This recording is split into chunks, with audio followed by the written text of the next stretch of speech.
Obuoliai neplauti, nevalgyk.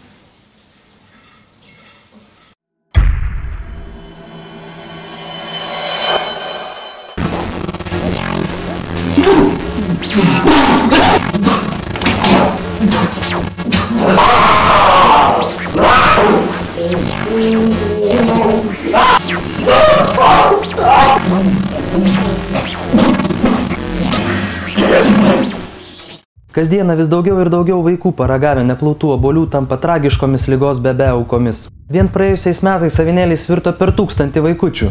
Nelik abejingas. Nedelsk, siųsk SMS ir paaukok 2 litus avinėlių kančių fondui. Juk reikia tiek nedaug.